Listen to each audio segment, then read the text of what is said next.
ನಮಸ್ಕಾರ ವೀಕ್ಷಕರೇ. ಪ್ರತಿಯೊಬ್ಬ ಹೆಣ್ಣಿಗೂ ತಾನು ತಾಯಿಯಾಗಬೇಕನ್ನೋ ಆಸೆ ಬಯಕೆ ಇರೋದು ಸಹಜ. ಆದರೆ ತಾಯಿಯಾಗಬೇಕಂತ ಹೇಳಿದ್ರೆ ಮಾನಸಿಕವಾಗಿ ದೈಹಿಕವಾಗಿ ಆಕೆ ಸಿದ್ಧಲಿರಬೇಕು.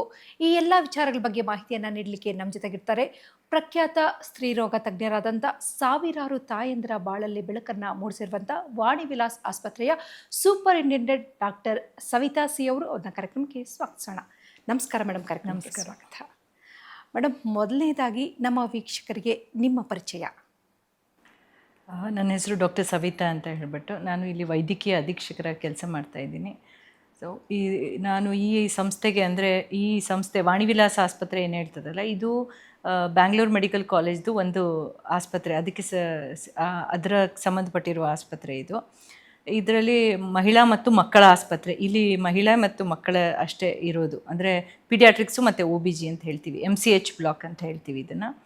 ಸೊ ಈ ಬೆಂಗಳೂರು ಮೆಡಿಕಲ್ ಕಾಲೇಜಿಗೆ 2000 ಇಸ್ವಿಯಲ್ಲಿ ನಾನು ಲೆಕ್ಚರರ್ ಆಗಿ ಸೇರಿಕೊಂಡಿದ್ದು. ಆಮೇಲೆ ಹಂತ ಹಂತವಾಗಿ ಪ್ರಮೋಷನ್ ಆಗಿಬಿಟ್ಟು ಹೆಡ್ ಆಫ್ ದ ಡಿಪಾರ್ಟ್ಮೆಂಟ್ ಅಂದರೆ ಮುಖ್ಯಸ್ಥರಾಗಿ, ಪ್ರಸೂತಿ ಸ್ತ್ರೀರೋಗಶಾಸ್ತ್ರದ ಮುಖ್ಯಸ್ಥರಾಗಿ ಕಾರ್ಯನಿರ್ವಹಿಸ್ತಾ ಇದ್ದೆ ನಾನು 17ನೇ ಇಸ್ವಿಯಿಂದ, 2017ರಿಂದ.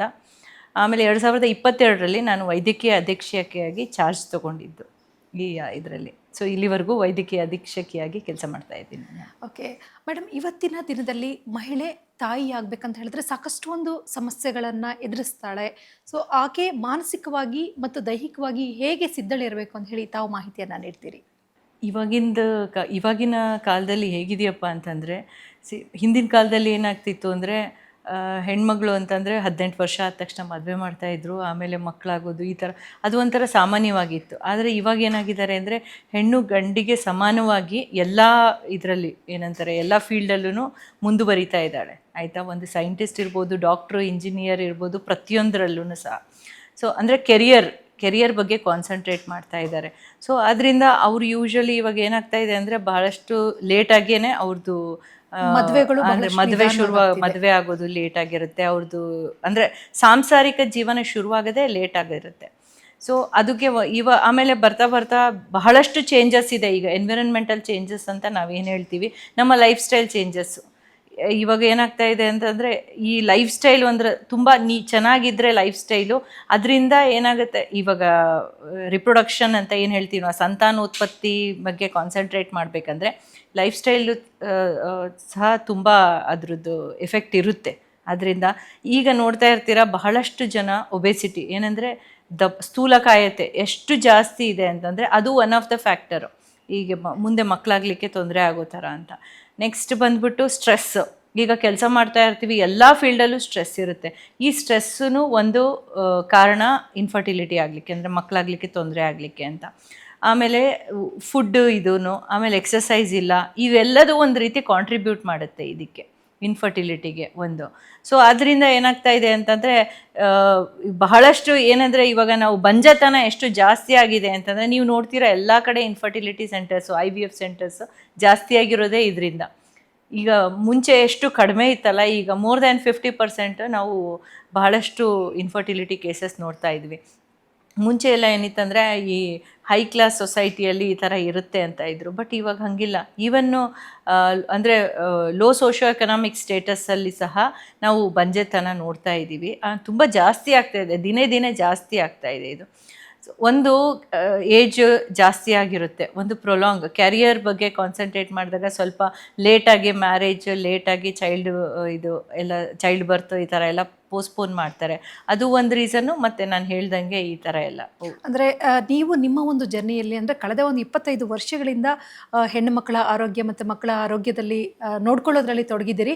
ನೀವು ಸಾಕಷ್ಟು ಒಂದು ಕೇಸಸ್ನ ನೋಡಿರ್ತೀರಿ. ಇವತ್ತು ಹೆಣ್ಮಕ್ಳಿಗೆ ಮದುವೆ ಆಗುವಂಥದ್ದು ಅಂದರೆ ಅವ್ರ ಲೈಫ್ನಲ್ಲಿ ಸೆಟ್ಲ್ ಆದಮೇಲೆ ನಾವು ಮಕ್ಕಳನ್ನು ಮಾಡ್ಕೊಳ್ಬೇಕು, ಮದುವೆ ಆಗಬೇಕು ಅನ್ನೋ ಒಂದು ಕಾರಣ ಒಂದು ಕಡೆ ಆಯಿತು ಅಂತ ಹೇಳಿದ್ರೆ, ಇವತ್ತಿನ ಲೈಫ್ ಸ್ಟೈಲ್ ಅಂದರೆ ಜೀವನ ಶೈಲಿ, ಒತ್ತಡ, ಇವೆಲ್ಲವೂ ಸಹ ಪ್ರಮುಖವಾದಂಥ ಕಾರಣ ಬಂಜೆತನಕ್ಕೆ ಅಂತ ಹೇಳ್ತಿದ್ದೀರಿ. ಜೊತೆಗೆ ಮೇಡಮ್, ಇವೆಲ್ಲವನ್ನ ಸಹ ಫೇಸ್ ಮಾಡ್ತಾಳೆ ಒಂದು ಹೆಣ್ಣುಮಗಳು. ಎಲ್ಲವನ್ನ ಫೇಸ್ ಮಾಡಿಕೊಂಡು ಸೆಕೆಂಡ್ ಸ್ಟೆಪ್ ಮದುವೆ ಆದಮೇಲೆ ಮಕ್ಕಳನ್ನು ಮಾಡ್ಕೊಳ್ಬೇಕು ಅಂತ ಬರ್ತಾಳೆ. ಆಗ ಎದುರಿಸುವಂಥ ಸಮಸ್ಯೆ ಮೇಡಮ್, ಯಾಕಂದರೆ ನೀವೇ ಹೇಳಿದ್ರಿ ಇವತ್ತು ಬಹಳಷ್ಟು ಒಂದು IVF ಸೆಂಟರ್ಸ್ ಇದೆ, ಬಂಜೆತನ ಇದೆ ಅಂತೇಳಿ. ಈ ಒಂದು ಸಮಸ್ಯೆಗಳು ಯಾವ ರೀತಿ ಇದೆ? ಇವಾಗ ಅದೇ ಹೇಳಿದ್ನಲ್ಲ, ಇನ್ಫರ್ಟಿಲಿಟಿ ಒಂದು ಕಾಮನ್ ಆಗಿಬಿಟ್ಟಿದೆ. ಮದುವೆ ಆದ ತಕ್ಷಣ ಆಯಿತು, ಅವ್ರಿಗೇನೋ ಸಾಮಾನ್ಯವಾಗಿ ಪ್ರೆಗ್ನೆಂಟ್ ಆದರೆ, ಗರ್ಭವತಿ ಆದರೆ ಅದು ಏನು ತೊಂದರೆ ಇಲ್ಲ. ಸೊ ಅದು ಆಗಲಿಲ್ಲ ಅಂದಾಗ ಎಲ್ಲ ಶುರು ಆಗುತ್ತೆ. ಅವ್ರಿಗೆ ಯಾವ್ದು ಇನ್ವೆಸ್ಟಿಗೇಷನ್ ಮಾಡಿಸು, ಮತ್ತು ಒಬ್ಬೊಬ್ಬ ಡಾಕ್ಟ್ರ್ ಅವ್ರು ಏನಂತಾರೆ, ಒಂದು ಡಾಕ್ಟ್ರ್ ಹತ್ರ ಆಗಿಲ್ಲ, ಒಂದು 6 ತಿಂಗಳು ಒಬ್ಬರ ಹತ್ರ ತಗೋತಾರೆ, ಮತ್ತು ಇನ್ನೊಬ್ಬರ ಹತ್ರ ಟ್ರೀಟ್ಮೆಂಟ್, ಈ ಥರ ಸುತ್ತಾಡ್ಲಿಕ್ಕೆ ಶುರು ಮಾಡ್ತಾರೆ. ಇದರಲ್ಲೇ ಟೈಮ್ ಕಳೆದೋಗಿರುತ್ತೆ. ಆಯಿತಾ. ಸೊ ಆಮೇಲೆ ಮೆಂಟಲಿ ಪ್ರಿಪೇರ್ಡ್ ಆಗಿರಬೇಕು. ಸೊ ಅದರಿಂದ ಇವಾಗ ಏನು ಹೇಳಬೇಕಪ್ಪ ಅಂದರೆ, ಆದಷ್ಟು ಪೋಸ್ಟ್ಪೋನ್ ಮಾಡಬೇಡಿ ಅಂತ ಹೇಳಬೇಕಾಗುತ್ತೆ ನಾವು. ಏನಂದರೆ ಕೆರಿಯರ್ ಅಂತ ಅಂದ್ಕೊಂಡು ಇದು ಇವಾಗ ಏನಾಗುತ್ತೆ ಲೈಫಲ್ಲಿ, ಕೆರಿಯರ್ ನಾವು ಯಾವಾಗಲೂ ಹೇಳ್ತೀವಿ, ಒಂದು ಜೀವನ ಒಂದು ಉಪಜೀವನ ಅಂತ ಹೇಳ್ತೀವಿ. ಜೀವನ ಏನಪ್ಪ ಅಂತಂದರೆ ನಮ್ಮದು ಡೇ ಟು ಡೇ ಎಲ್ಲ ಏನಿರುತ್ತಲ್ಲ ಅದು, ಫ್ಯಾಮಿಲಿ ಜೊತೆ ಇರ್ತೀವಿ, ಸಂಸಾರಿಕ ಜೀವನ ಎಲ್ಲ. ಉಪಜೀವನ ಅಂದರೆ ನಾವು ಏನು ಕೆಲಸ ಮಾಡ್ತಾ ಇದ್ದೀವಿ ಅಲ್ಲ, ಎರಡೂ ಸಮತೋಲನವಾಗಿ ಅದನ್ನು ಸರಿದೂಗಿಸ್ಕೊಂಡು ಹೋಗಬೇಕು. ಅದು ಬಹಳ ಮುಖ್ಯ ಆಗಿದೆ.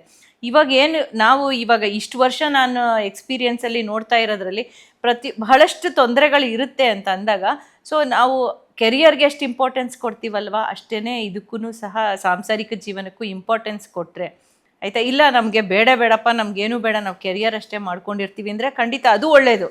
ಯಾರನ್ನೇ ನಾವು ಯಾವುದನ್ನು ಫೋರ್ಸ್ ಮಾಡೋಂಗಿಲ್ಲ. ಅವ್ರಿಗೆ ಇಲ್ಲ ನೀವು ಮದುವೆ ಆಗಬೇಕು, ಮಕ್ಕಳಾಗಲೇಬೇಕು, ಆ ಥರ ಎಲ್ಲ, ಅದು ಅವ್ರವ್ರ ಇಷ್ಟ ಇರುತ್ತೆ. ಆದರೆ ಆ ರೀತಿ ನಮಗೆ ಎರಡೂ ಬೇಕು ಅಂತ ಅನ್ನೋರು ಸ್ವಲ್ಪ ಅದನ್ನು ಸರಿದೂಗಿಸ್ಕೊಂಡು ಹೋಗಬೇಕು. ಸರಿಯಾದ ಸಮಯಕ್ಕೆ ಎಲ್ಲದನ್ನು ಸರಿಯಾಗಿ ಅವರು ಪ್ಲ್ಯಾನ್ ಮಾಡಿದ್ರೆ ಒಳ್ಳೆಯದು ಖಂಡಿತ. ಸೊ ಮಾನಸಿಕವಾಗಿ, ದೈಹಿಕವಾಗಿ ಏನಪ್ಪ ಅವ್ರು ಕಾಳಜಿ ವಹಿಸ್ಬೇಕಂದ್ರೆ, ಈಗ ನಾನು ಹೇಳಿದೆ ಅವ್ರದ್ದು ಲೈಫ್ ಸ್ಟೈಲ್ ಅಂತ. ಸೊ ಇವಾಗ ಸ್ಥೂಲಕಾಯತೆ ಆಗ್ದಂಗೆ ಆದಷ್ಟು ಒಳ್ಳೆಯ ಆಹಾರ, ಎಕ್ಸಸೈಸು, ಈ ಥರದ್ದೆಲ್ಲ ಮಾಡಿಕೊಂಡು ಒಂದು ಕರೆಕ್ಟಾಗಿ ಒಂದು ವೆಯ್ಟ್ನ ಮೇಂಟೈನ್ ಮಾಡಬೇಕು ಆಯಿತಾ. ಇದರಿಂದ ಖಂಡಿತ ಹೆಲ್ಪ್ ಆಗುತ್ತೆ.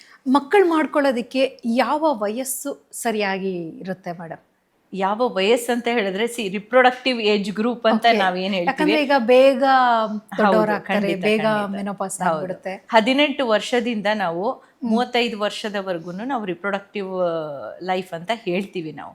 ಸೊ ಅದರಿಂದ ತುಂಬ ಎಕ್ಸ್ಟ್ರೀಮ್ಸ್ ಆಫ್ ಏಜ್ ಅಂತ ಹೇಳ್ತೀವಲ್ಲ, 18ಕ್ಕಿಂತ ಮುಂಚೆ ಆಯಿತಾ, ಇಲ್ಲ 35 ಆದಮೇಲೆ ಆಯಿತಾ, ಅವೆಲ್ಲ ಅಷ್ಟು ಅಂದರೆ 35 ಅಂದರೆ 45 ಅಂತ ಹೇಳ್ತೀವಿ ನಾವು. 18ರಿಂದ 45 ಈಸ್ಕೊಂಡು ರಿಪ್ರೊಡಕ್ಟಿವ್ ಹೆಲ್ತ್ ಏಜ್ ಅಂತ ಹೇಳ್ತೀವಿ ನಾವು. ಆದರೆ ಹಂಗಂತ 45 ವರ್ಷಕ್ಕೆ ಮಾಡ್ಕೋಬಾರ್ದು. ಎಕ್ಸ್ಟ್ರೀಮ್ಸ್ ಆಫ್ ಏಜ್ ಯಾವುದೂ ಅಡ್ವೈಸಬಲ್ ಇರೋದಿಲ್ಲ ಅವ್ರಿಗೆ. ಸೊ ಆದಷ್ಟು 22, 23 ವಯಸ್ಸು ಆದಮೇಲೆ ಆಯಿತಾ, 35 ಒಳಗಡೆ ಅಟ್ಲೀಸ್ಟ್, ಸ್ವಲ್ಪ 30 ಒಳಗಡೆ ಅಂತ ಹೇಳ್ತೀವಿ. ಇವನ್ 30 ಆದಮೇಲೆ ಆದ್ರೂ ಪರವಾಗಿಲ್ಲ. ಇವಾಗ ಏನಾಗ್ತಾ ಇದೆ ಅಂದರೆ, ಅವ್ರದ್ದು ಎಜುಕೇಷನ್ನು ಎಲ್ಲ ಮುಗಿಸಿ ಒಂದು ಸ್ವಲ್ಪ ಸೆಟ್ಲ್ ಆಗೋಷ್ಟಿಗೆ 28 ವರ್ಷ ಆಗಿರುತ್ತೆ. ಅದಾದಮೇಲೆ ಮದುವೆ ಆಗಿ ಮಕ್ಕಳನ್ನ ಅಷ್ಟಿಗೆ 30 ಮೇಲೆ ಬಿದ್ದುಬಿಡುತ್ತೆ. ಯೂಶ್ವಲಿ ನಾವೇನು ಹೇಳ್ತೀವಿ, ಎಲ್ಡರ್ಲಿ ಪ್ರೈಮಿ ಅಂತ ಏನು ಹೇಳ್ತೀವಿ. 35 ವರ್ಷ ಆದಮೇಲೆ ಪ್ರೆಗ್ನೆಂಟ್ ಆದರೆ ಅವ್ರಿಗೆ ಫಸ್ಟ್ ಟೈಮ್ ಅವ್ರಿಗೆ ಎಲ್ಡರ್ಲಿ ಪ್ರೈಮಿ ಅಂತೀವಿ. ಅವ್ರಿಗೆ ಅವ್ರದ್ದೇ ಕೆಲವೊಂದು ಇದು ಆರೋಗ್ಯದ ಸಮಸ್ಯೆಗಳು ಇರುತ್ತೆ. ಈಗ ನೀವೇ ನೋಡ್ತಾ ಇರ್ತೀರಾ, ಒಬೆಸಿಟಿ ಈಸ್ ರಿಲೇಟೆಡ್, ಪದೇ ನಾನು ಏನಿದು ಒಬೆಸಿಟಿ ಹೇಳ್ತಾ ಇದ್ದೆ, ಎಲ್ಲದೂ ರಿಲೇಟೆಡ್ ಇರುತ್ತೆ. ಒಬೆಸಿಟಿಯಿಂದ BP ಬರುತ್ತೆ, ಶುಗರ್ ಬರುತ್ತೆ, ಇನ್ಫರ್ಟಿಲಿಟಿ ಬರುತ್ತೆ, PCOD ಅಂತ ಕೇಳಿರ್ತೀರಾ. ಕೆಲವರಿಗೆ ತಿಂಗಳ ಕರೆಕ್ಟಾಗಿ ಮುಟ್ಟಾಗೋದಿಲ್ಲ ಅಂತ, ಅದು PCOD ಇಂಟರ್ನ್ ಇನ್ಫರ್ಟಿಲಿಟಿ ಆಗುತ್ತೆ. ಸೊ ಇದೆಲ್ಲ ಒಂದಕ್ಕೊಂದು ಕನೆಕ್ಷನ್ ಇರುತ್ತೆ. ಒಂಥರ ಮೆಟಬಾಲಿಕ್ ಸಿಂಡ್ರೋಮ್ ಅಂತ ಏನು ಹೇಳ್ತೀವಿ ನಾವು, ಆ ಥರ ಇದು. So main cause is obesity ಇರುತ್ತೆ. ಸೊ ಅದಕ್ಕೆ ಸಂಬಂಧಪಟ್ಟಂಗೆ ಏಜು, ಒಬೆಸಿಟಿ ಇವೆಲ್ಲ ಒಂದಕ್ಕೊಂದು ಸೇರಿಕೊಂಡಾಗ ತುಂಬ ಕಾಂಪ್ಲಿಕೇಶನ್ ಜಾಸ್ತಿ ಆಗುತ್ತೆ. ಒಂದು ಮಕ್ಕಳಾಗ್ಲಿಕ್ಕೆ ತೊಂದರೆ ಆಗುತ್ತೆ, ಅದೊಂದು ಪ್ರೆಗ್ನೆಂಟ್ ಆದಮೇಲೆ ಅವರಿಗೆ ಅದ್ರ ಜೊತೆಗೆ ಪ್ರಾಬ್ಲಮ್ಸು. ಈಗ ನಾವು ಈ ಜೆಸ್ಟೇಷನಲ್ ಡಯಾಬಿಟೀಸ್ ಅಂತ ಹೇಳ್ತೀವಿ, ಮಧುಮೇಹ ರೋಗ. India is A capital of diabetes ಅಂತ ಆಯಿತಾ. ಸೊ ನಮ್ಮಲ್ಲಿ 15ರಿಂದ 20% ಜಾಸ್ತಿ ಆಗ್ತಾ ಇದೆ ಎಲ್ಲ ಡಯಾಬಿಟೀಸ್ ಎಲ್ಲ ಕಡೆ. ಯಾರು ಚಿಕ್ಕ ಹುಡುಗರಿಗೂ ಬರ್ತಾ ಇದೆ, ಎಲ್ಲರಿಗೂ ಬರ್ತಾ ಇದೆ. ಸೊ ಜಸ್ಟೇಷನಲ್ ಡಯಾಬಿಟೀಸ್ ಅಂದರೆ ಪ್ರೆಗ್ನೆನ್ಸಿ ಇದ್ದಾಗ ಕೆಲವರಿಗೆ ಡಯಾಬಿಟೀಸ್ ಬರುತ್ತೆ, ಅದನ್ನು ಜಸ್ಟೇಷನಲ್ ಡಯಾಬಿಟೀಸ್ ಬರೋದ್ರಿಂದ ಏನಾಗುತ್ತೆ ಅಂದರೆ, ಹೊಟ್ಟೆಲಿರೋ ಮಗುನೂ ಸಹ ಮುಂದೆ ಡಯಾಬಿಟಿಕ್ ಆಗೋ ಚಾನ್ಸಸ್ ಇರುತ್ತೆ. ಈ ತಾಯಿ ಸಹ ಆಫ್ಟರ್ ಸರ್ಟನ್ ಇಯರ್ಸ್ ಅವ್ರಿಗೆ ಡಯಾಬಿಟಿಸ್ ಬರೋ ಚಾನ್ಸಸ್ಸು ಇರುತ್ತೆ. ಸೊ ಇದೆಲ್ಲದನ್ನು ಅವರು ಗಮನದಲ್ಲಿಟ್ಕೊಂಡು ಪ್ಲ್ಯಾನ್ ಮಾಡಬೇಕಾಗುತ್ತೆ ಪ್ರತಿಯೊಂದನ್ನು. ಓಕೆ, ಇದೆಲ್ಲ ಆದಮೇಲೂ ಸಹ ಮೇಡಮ್ ಹೆಣ್ಮಗಳು ತಾಯಿ ಆಗ್ತಾಳೆ. ತಾಯಿಯಾದ ನಂತರ ಮತ್ತಷ್ಟು ಸಮಸ್ಯೆಗಳನ್ನು ಆಕೆ ಇವತ್ತು ಎದುರಿಸ್ಬೇಕಾಗುತ್ತೆ. ಸೊ ಆ ರೀತಿಯ ಸಮಸ್ಯೆಗಳು ಯಾಕಂತ ಹೇಳಿದ್ರೆ, ಎಷ್ಟೋ ಸರಿ ಏನಂತ ಹೇಳಿದ್ರೆ, ಮಗುವನ್ನು ಹಡಿತಾಳೆ, ಮಗು ಹಡಿದ ನಂತರ ಆಕೆಗೆ ಎದೆ ಹಾಲು ಬರೋದಿಲ್ಲ. ಇದು ಸಹ ಒಂದು ಪ್ರಮುಖವಾದಂಥ ಸಮಸ್ಯೆ. ಜೊತೆಗೆ ಒಬ್ಬಳು ತಾಯಿ ಗರ್ಭಿಣಿ ಆದ ನಂತರ ಯಾವ ರೀತಿಯ ಒಂದು ಪ್ರಿಕಾಷನ್ಸ್ನ ತಗೋಬೇಕು ಅಂತ ಹೇಳಿ ನೀವು ಸಜೆಷನ್ ಮಾಡ್ತೀರಿ ಮೇಡಮ್? ಈಗ ಗರ್ಭಿಣಿ ಆದಾಗ್ಲೇ ಏನಿರುತ್ತೆ ಅಂದರೆ, ಅದಕ್ಕೆ ಹೇಳಿದೆ, ಮಾನಸಿಕವಾಗಿ ಅವರು ರೆಡಿ ಆಗಬೇಕು. ಮೆಂಟಲ್ ಇದು ರೆಡಿನೆಸ್ ಅಂತ ಹೇಳ್ತೀವಿ. ಒಂದು ಪ್ರೆಗ್ನೆಂಟ್ ಆಗಲಿಕ್ಕೆ, ಗರ್ಭವತಿ ಆಗಲಿಕ್ಕೆ, ನೆಕ್ಸ್ಟ್ ಡೆಲಿವರಿ ಟೈಮಲ್ಲಿ ಆಯಿತಾ, ಅವರ ಸುತ್ತಮುತ್ತ ಇರೋರು. ಇವಾಗೇನೋ ಹಿಂದಿನ ಕಾಲದಲ್ಲೆಲ್ಲ ಅಜ್ಜಿಗಳು ಇರ್ತಾಯಿದ್ರು, ಅಮ್ಮಗಳು ಅಜ್ಜಿಗಳು ಎಲ್ಲದ್ರ ಬಗ್ಗೆ ಹೇಳ್ತಾಯಿದ್ರು, ಮಾಹಿತಿ ಕೊಡ್ತಾಯಿದ್ರು, ಏನು ತಿನ್ನಬೇಕು ತಿನ್ನಬಾರ್ದು, ಮತ್ತು ಹೆರಿಗೆ ಸಮಯದಲ್ಲಿ ಏನು ಇದು ಕಾಳಜಿ ವಹಿಸ್ಬೇಕು, ಬಸರಿ ಇದ್ದಾಗ ಏನು ಕಾಳಜಿ ವಹಿಸ್ಬೇಕು, ಇದೆಲ್ಲ ಹೇಳ್ತಾಯಿದ್ರು ಮುಂಚೆ. ಈಗ ಏನಾಗಿದೆ ಅಂದರೆ ನ್ಯೂಕ್ಲಿಯರ್ ಫ್ಯಾಮಿಲಿ ಎಲ್ಲ ಕಡೆ, ಒಟ್ಟು ಕುಟುಂಬ ಇಲ್ಲವೇ ಇಲ್ಲ ಅಲ್ವಾ. ಸೊ ಹಾಗಾಗಿ ಎಷ್ಟೋ ಜನ ತಾಯಂದಿರಿಗೆ ಅವ್ರ ಮಗಳಿಗೆ ಏನು ಹೇಳಬೇಕು ಅಂತ ಭಾಳಷ್ಟು ಗೊತ್ತಿರೋದಿಲ್ಲ, ನಾವಿಲ್ಲಿ ನೋಡೋ ಪ್ರಕಾರನೇ ಅವ್ರಿಗೆ. ಯಾಕಂದರೆ ತಾಯಿಗೆ ಮಗುನ ಯಾವ ಥರ ಕಾಳಜಿ ಮಾಡಬೇಕು, ಯಾವ ಥರ ನೋಡ್ಕೋಬೇಕು, ಯಾವ ಥರ ಹಾಲು ಕುಡಿಸ್ಬೇಕು, ಇದು ಸಹ ತಾಯಂದ್ರಿಗೆ ಎಷ್ಟೋ ಗೊತ್ತಿರಲ್ಲ. ಅವ್ರು ಮತ್ತೆ ಅವ್ರ ಮಗಳಿಗೆ ಹೇಳ್ಕೊಡೋದಂತೂ ತುಂಬ ದೂರ ಆಗಿಬಿಡುತ್ತೆ. ಈಗೆಲ್ಲ ಏನಾಗಿದೆ ಅಂದರೆ ಸಿಸ್ಟರ್ ಬಂದು ಹಾಲು ಕುಡಿಸ್ಲಿ ಅನ್ನೋ ಥರ ಮೆಂಟಾಲಿಟಿ ಬಂದುಬಿಟ್ಟಿದೆ. ಸೊ ಅದರಿಂದ ಇವರು ಇವಾಗ ನೋಡಿ ಎಲ್ಲ ಕಡೆ ನಿಮಗೆ ಇಂಟರ್ನೆಟ್ ಇರುತ್ತೆ, ಯೂಟ್ಯೂಬ್, ಎಷ್ಟೊಂದು ಮಾಹಿತಿ ಸಿಗುತ್ತೆ ನಿಮಗೆ. ಗೂಗಲ್, ಇವಾಗ ಎಲ್ಲರೂ ಗೂಗಲ್ ನೋಡ್ತಾರಾ, ಎಲ್ಲರೂ ಅನ್ಎಜುಕೇಟೆಡು ಸಹ ಗೂಗಲ್ ನೋಡ್ತಾ ಇರ್ತಾರೆ. ಅಂಥದ್ರಲ್ಲಿ ಈ ಕೆಲವೊಂದ್ರ ಬಗ್ಗೆ ಎಲ್ಲ ಕಡೆ ಮಾಹಿತಿ ಸಿಗುತ್ತೆ. ನಾವು ಬಸರಿ ಇದ್ದಾಗ ಯಾವ ಥರ ಆರೈಕೆ ಮಾಡ್ಕೋಬೇಕು, ಯಾವ್ಯಾವ ಪ್ರಿಕಾಷನ್ಸ್ ತಗೋಬೇಕು ಅಂತ ಇರುತ್ತೆ. ಸೊ ಅದನ್ನೆಲ್ಲ ಅವ್ರು ಮಾಡಬೇಕಾಗುತ್ತೆ. ಒಂದು ಒಳ್ಳೆಯ ಆರೋಗ್ಯನ ಮೇಂಟೈನ್ ಮಾಡಲಿಕ್ಕೆ ಇವೆಲ್ಲ ಅವಶ್ಯಕ ಆಗಿರುತ್ತೆ. ನಮ್ಮಲ್ಲಿ ಇನ್ನೂ ಒಂದೇನಿದೆ, ಮ್ಯೂಸಿಕ್ ಥೆರಪಿ ಅಂತ ಒಂದಿದೆ. ಇದು 2012ನೇ ಇಸ್ವಿಲಿ ಶುರುವಾಗಿದ್ದು, ಸೆಂಟ್ರಲ್ ಗೌರ್ಮೆಂಟ್ ಇನಿಷಿಯೇಟಿವ್. ಇದರಲ್ಲಿ ಏನಂದರೆ, ಈ ಮ್ಯೂಸಿಕ್ ಥೆರಪಿಯಲ್ಲಿ ನಾವು ಹಾಡುಗಳನ್ನ ಹಾಕೋದಿಲ್ಲ, ರಾಗಗಳನ್ನ ಹಾಕ್ತಾರೆ ಅದರಲ್ಲಿ. It's a instrumental music. So ಇದರಿಂದ ಏನಾಗುತ್ತೆ ಅಂದರೆ ಅವ್ರದ್ದು ಮಾನಸಿಕ ಒತ್ತಡ ಕಡಿಮೆ ಆಗಲಿಕ್ಕೆ ಹೆಲ್ಪ್ ಆಗುತ್ತೆ. ನಾವು ಹೈಪರ್ ಟೆನ್ಷನ್ ಬಂದಿರೋ ತಾಯಂದಿರು ಇರ್ತಾರೆ, ಪ್ರೆಗ್ನೆನ್ಸಿಲಿ ಹೈಪರ್ ಟೆನ್ಷನ್ ಅಂತ ಬರುತ್ತೆ ಕೆಲವರಿಗೆ, ಅಂಥ ತಾಯಂದಿರು ಇರ್ತಾರೆ, ಅವ್ರುಗಳಿಗೆ. ಮತ್ತು ಸ್ಟ್ರೆಸ್ ಇರುತ್ತೆ ಕೆಲವರಿಗೆ, ಕೆಲವು ಸಲ ಮಗುನ ಕಳ್ಕೊಂಡಿರೋರು ಇರ್ತಾರೆ. ಪ್ರತಿಯೊಬ್ಬರಿಗೂ ಸಹ ಈ ಮ್ಯೂಸಿಕ್ ಥೆರಪಿ ಕೇಳಿಸ್ತೀವಿ ನಾವು. ಒಂದು ಹಾಫ್ ಆನ್ ಅವರ್ ಕೇಳ್ಕೊತಾರೆ, ಅವ್ರಿಗೆ ತುಂಬ ಸ್ಟ್ರೆಸ್ ಕಮ್ಮಿ ಆಗುತ್ತೆ. ಇದ್ರ ಬಗ್ಗೆ ಸಾಕಷ್ಟು ನಾವು ಇದನ್ನು ರಿಸರ್ಚ್ ಥರ ಮಾಡಿದ್ದೀವಿ ನಾವು. ಈಗ 12 ವರ್ಷದಿಂದ ನಡೀತಿದೆ. ಪ್ರತಿ ವರ್ಷ ಒಬ್ಬೊಬ್ಬರು ನಮ್ಮ ಸ್ಟೂಡೆಂಟ್ ಏನಿರ್ತಾರಲ್ಲ ಅವರಿಗೆ ಅದಕ್ಕೆ ರಿಲೇಟೆಡ್ಡೇ ನಾವು ರಿಸರ್ಚ್ ಟಾಪಿಕ್ ಕೊಡ್ತೀವಿ. ಸೊ ಅದರಿಂದ ಅಂದರೆ ಮ್ಯೂಸಿಕ್ ಥೆರಪಿಯಿಂದ ತುಂಬ ಒಳ್ಳೆಯದಾಗುತ್ತೆ ಅಂತ. ಇವಾಗ ನೀವು ಚಕ್ರವ್ಯೂಹ ಭೇದಿಸಿದ ಅಭಿಮನ್ಯು ಹೆಂಗೆ ಹೊಟ್ಟೆ ಒಳಗಡೆ ಇದ್ದಾಗಲೇ ಅವನು ತಿಳ್ಕೊಂಡಿದ್ದ ಅಂತ ಹೇಳ್ತಾರಲ್ಲ, ಅದರಿಂದ ಮಗು ತಾಯಿಯ ಮಾತು, ಸರೌಂಡಿಂಗ್ ಸೌಂಡ್ಸ್ ಎಲ್ಲ ಕೇಳಿಸ್ಕೊತಾ ಇರುತ್ತೆ ಆಯಿತಾ. ಅದಕ್ಕೆ ಎವಿಡೆನ್ಸಸ್ ಸಹ ಇದೆ. ಅದರಿಂದ ನಾವು ಕೆಲವೊಬ್ಬರು ಸ್ಪೆಷಲಿಸ್ಟ್ ಕಡೆಯಿಂದ ಆ ರಾಗಗಳು ಯಾವುದು ಉತ್ತಮ ಹೆಲ್ಪ್ ಆಗುತ್ತೆ ಅದನ್ನೆಲ್ಲ ಕೇಳಿಕೊಂಡು ನಾವು ಪ್ಲೇ ಮಾಡ್ತೀವಿ ಮ್ಯೂಸಿಕ್ ಥೆರಪಿ ರೂಮಲ್ಲಿ. ಬಹಳಷ್ಟು ಜನ ಅಂದರೆ ಸಾವಿರಾರು ಜನ ತಾಯಂದರು ಅದರದ್ದು ಸೌಲಭ್ಯ ಪಡ್ಕೊಂಡಿದ್ದಾರೆ. ಆಮೇಲೆ ತುಂಬ ಒಳ್ಳೆ ಒಪಿನಿಯನ್ ಸಹ ಕೊಟ್ಟಿದ್ದಾರೆ ಅವರು. ಅಂದರೆ ಗರ್ಭಿಣಿ ಆಗಿರೋಂಥ ಸಮಯದಲ್ಲಿ ಇವೆಲ್ಲ ಪ್ರಿಕಾಷನ್ಸ್ ನಾವು ತಗೊಂಡು, ಅದು ಒಂದು ಆಯಿತಾ, ಅದು ಒಂದು ಪಾರ್ಟ್. ನೆಕ್ಸ್ಟ್ ಏನಪ್ಪ ಅಂದರೆ, ನೆಕ್ಸ್ಟ್ ಮಗು ಅಂದರೆ ಹೆರಿಗೆ ಆದಮೇಲೆ ಮಗುನ ಯಾವ ಥರ ನೋಡ್ಕೋಬೇಕು ಆಯಿತಾ, ಆ ಮಗುಗೆ ಹಾಲು ಕುಡಿಸ್ಲಿಕ್ಕೆ ಯಾವ ಥರ. ಯಾಕಂದರೆ ಫಸ್ಟ್ ನಾನು ಬಹಳಷ್ಟು ಸಲ ಮುಂಚೆ ಈ ಥರ ಇರಲಿಲ್ಲ. ಈಗೆಲ್ಲ ಏನಂದರೆ ಹಾಲು ಬರ್ತಾ ಇಲ್ಲ, ದಟ್ ಈಸ್ ಎ ಸ್ಟ್ಯಾಂಡರ್ಡ್. ಒಂಥರ ಹಾಲು ಬರ್ತಾ ಇಲ್ಲ ಅಂತ ಹೇಳ್ಬಿಟ್ಟು. ನಾವು ಟೆಂಪರರಿಯಾಗಿ, ಈಗ ನಮ್ಮದು ಮಿಲ್ಕ್ ಬ್ಯಾಂಕ್ ನೋಡಿದ್ರೆ ನೀವು ಅಮೃತಧಾರೆಯಲ್ಲಿ ಟೆಂಪರರಿ ಒಂದು ದಿನನೋ ಒಂದು ಹೊತ್ತಿಗೆ ಕೊಡ್ಬೋದು ಆಯಿತಾ. ಅದು ಪರ್ಮನೆಂಟ್ ಸೊಲ್ಯೂಷನ್ ಅಲ್ಲ. ತಾಯಿ ಇವಾಗ ಮಗು ಹುಟ್ಟಿದ ಮೇಲೆ ತಾಯಿನೇ ಹಾಲು ಕುಡಿಸ್ಬೇಕು, ಆ ಥರ ಇರುತ್ತಲ್ವ. ಆ ಮೆಂಟಲ್ ರೆಡಿನೆಸ್ ಏನಿದೆಯಲ್ಲ ಅದು ಬಹಳ ಮುಖ್ಯ ಆಗುತ್ತೆ. ಅಂದರೆ ಅವರು ಆಮೇಲೆ ಕೆಲವರು ಇವಾಗ ವೃತ್ತಿನಿರತ ತಾಯಂದಿರು ಇರ್ತಾರೆ, ಅವರಿಗೆ ಇವಾಗ ಹೆರಿಗೆ ಆದಮೇಲೆ ಕೆಲ್ಸಕ್ಕೆ ಹೋಗಬೇಕು, ಏನು ಮಾಡಬೇಕು, ಆ ಸ್ಟ್ರೆಸ್ಸಿಗೆ ಹಾಲು ಬರೋದಿಲ್ಲ, ಆ ಥರ ಆಗುತ್ತೆ. ಸೊ ಅದಕ್ಕೆ ಫಸ್ಟ್ ಸ್ಟ್ರೆಸ್ನ ಕಡಿಮೆ ಮಾಡ್ಕೋಬೇಕು. ಸೊ ನಾವು ಇಲ್ಲ, ನನ್ನ ಮಗುಗೆ ನಾನು ಹಾಲು ಕುಡಿಸ್ತೀನಿ, ನನ್ನ ಹಾಲೇ ಕುಡಿಸ್ತೀನಿ ಅಂತ ಅವರು ಮೆಂಟಲಿ ಪ್ರಿಪೇರ್ ಆಗಬೇಕು. So it is all, everything is related to that. Okay, ನೀವು ಅಮೃತಧಾರೆ ಅಂತ ಹೇಳಿದ್ರಿ ಮೇಡಮ್. ಈ ಅಮೃತಧಾರೆ ನಿಜವಾಗ್ಲೂ ಬಹಳಷ್ಟು ಚೆನ್ನಾಗಿದೆ ಮೇಡಮ್. ಯಾಕಂತ ಹೇಳಿದ್ರೆ ತಾಯಿಯ ಎದೆ ಹಾಲು ಅಮೃತಕ್ಕೆ ಸಮ ಅಂತ ಹೇಳಿ ಮೊದಲಿಂದ ನಾವು ಹೇಳ್ತಾನೆ ಬಂದಿದ್ದೀವಿ. ಸೊ ಅಮೃತಧಾರೆ ಬಗ್ಗೆ ನೀವು ನಮ್ಮ ವೀಕ್ಷಕರಿಗೆ ತಿಳಿಸ್ಕೊಡೋದಾಯ್ತು ಅಂತ ಹೇಳಿದ್ರೆ ಯಾವಾಗ ಪ್ರಾರಂಭವಾಯಿತು, ಹೇಗೆ ಮೇಡಮ್? ಇದು 22ನೇ ಇಸ್ವಿ ಮಾರ್ಚ್ 8 ಅಂದರೆ ಮಹಿಳಾ ದಿನಾಚರಣೆ ದಿನವೇ ಇದು ಲೋಕಾರ್ಪಣೆ ಆಗಿದ್ದು. ಆಮೇಲೆ ಇದು ಅಮೃತಧಾರೆ ಈಗ ನಮ್ಮ ಅಂದರೆ ಕರ್ನಾಟಕ ರಾಜ್ಯದಲ್ಲಿ ಮೊಟ್ಟ ಮೊದಲ ಇದು ಹ್ಯೂಮನ್ ಮಿಲ್ಕ್ ಬ್ಯಾಂಕ್ ಅಂತ ಹೇಳ್ತೀವಿ. ಅದು ಪಬ್ಲಿಕ್ ಸೆಕ್ಟರ್ ಹಾಸ್ಪಿಟಲಲ್ಲಿ, ಪ್ರೈವೇಟ್ ಸೆಕ್ಟರಲ್ಲಿ ಬೇರೆ ಇತ್ತು, ಪಬ್ಲಿಕ್ ಸೆಕ್ಟರಲ್ಲಿ ಇದು ಒಂದೇ. ಈಗ 3.5 ವರ್ಷದಿಂದ ನಾವು ಇದು ನಡೀತಾ ಇದೆ. ತುಂಬ ಚೆನ್ನಾಗಿ ನಡೀತಾ ಇದೆ. ಇವಾಗ ಎಷ್ಟೋ ಏನಂದರೆ ಇದರಲ್ಲಿ ಎಷ್ಟು ಜನ ಇದು, ಆಮೇಲೆ ಫ್ರೀ ಆಫ್ ಕಾಸ್ಟ್ ಎವ್ರಿಥಿಂಗ್. ಮುಂಚೆನೇ ಹೇಳ್ಬಿಡ್ತೀನಿ, ಯಾರ ಹತ್ರ ನಾವು ದುಡ್ಡು ತೊಗೊಳೋದಿಲ್ಲ, ದುಡ್ಡು ಕೊಡೋದಿಲ್ಲ, ಏನೂ ಇಲ್ಲ. ಎಷ್ಟೋ ಜನ ತಾಯಂದರು ಡೊನೇಟ್ ಮಾಡ್ತಾರೆ.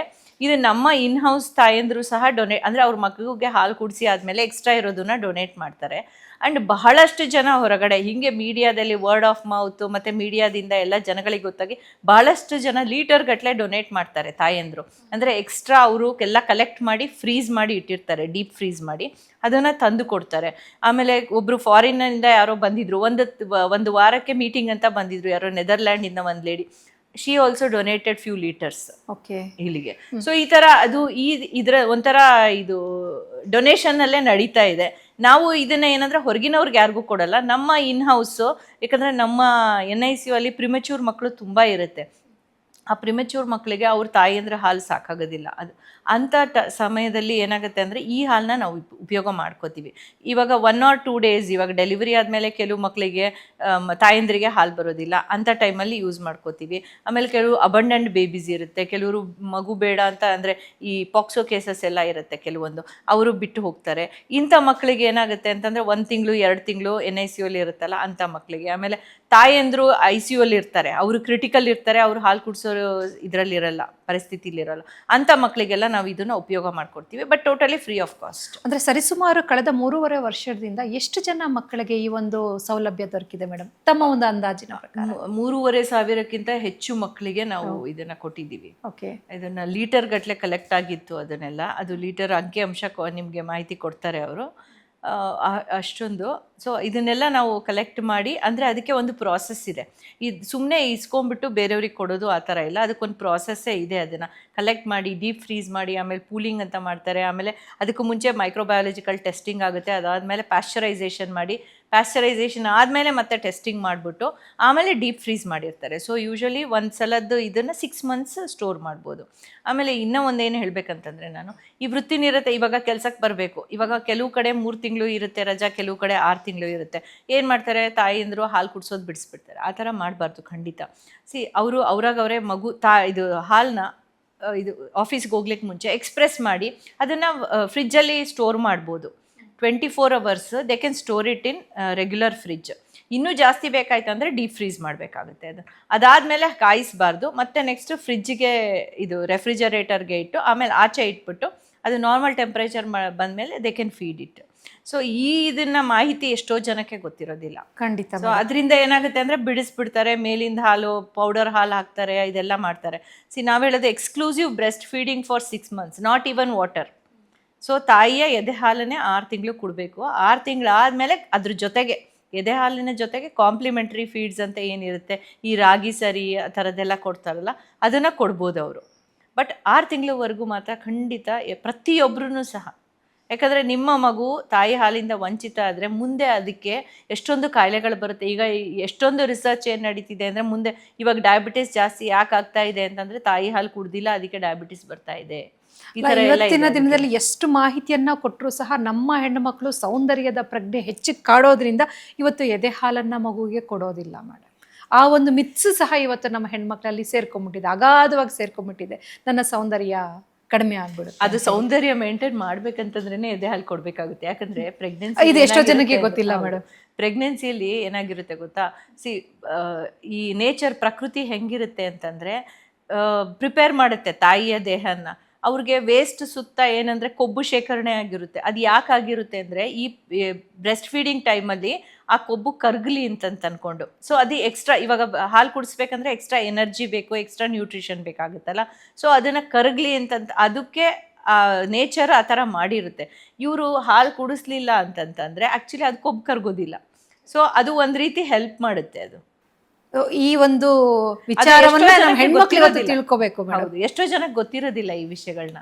ಅವ್ರು ಏನೋ ಬೇರೆ ಥರ ಅಂದ್ಕೋತಾರೆ, ಆದರೆ ಹೇಳಿದ್ದು. ಆಮೇಲೆ ನಮ್ಮದು ಆಹಾರದ್ದು ಏನಾಗಿದೆ ಅಂದರೆ, ಇವಾಗ ಏನು ಹೆರಿಗೆ ಆದ ತಕ್ಷಣ ಏನು ಮಾಡ್ತಾರೆ, ಬಾಣಂತಿ ಅಂದ್ಕೊಂಡು ಅಂದರೆ ಆಹಾರದ ಮೇಲೆ ಕಂಟ್ರೋಲ್ ಅಂದರೆ ಒಂಥರ ಬೇರೆ ಥರನೇ ಇದು ಮಾಡ್ತಾರೆ. ಜಾಸ್ತಿ ತುಪ್ಪ ತಿನ್ನಬೇಕು, ಎಲ್ಲದನ್ನು ಸಮ ಪ್ರಮಾಣದಲ್ಲಿ ಪ್ರತಿಯೊಂದು ತೊಗೋಬೇಕು.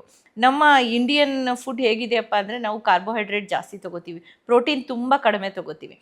ಪ್ರೋಟೀನ್ ಪ್ರಮಾಣ ಸಹ ಹೆಚ್ಚು ಮಾಡಬೇಕಾಗತ್ತೆ. ಸೊ ಪ್ರೋಟೀನ್ ಜಾಸ್ತಿ ನಮಗೆ ಎಷ್ಟು ಬೇಕಲ್ಲ ಅಡಕ್ವೇಟ್ ಪ್ರೋಟೀನ್ ತಿಂದಾಗ ಅವಾಗ ನಮಗೆ ಕೊಬ್ಬು ಶೇಖರಣೆ ಆಗೋದಿಲ್ಲ ಬಾಡಿಯಲ್ಲಿ. ಆಮೇಲೆ ಎಕ್ಸಸೈಸ್ ಸಹ ಬೇಕಾಗುತ್ತೆ. ನಾವು ಕೆಲವು ಸಲ ಪೋಸ್ಟ್ ನೇಟಲ್ ಎಕ್ಸಸೈಸಸ್ ಅಂತ ಹೇಳ್ತೀವಿ.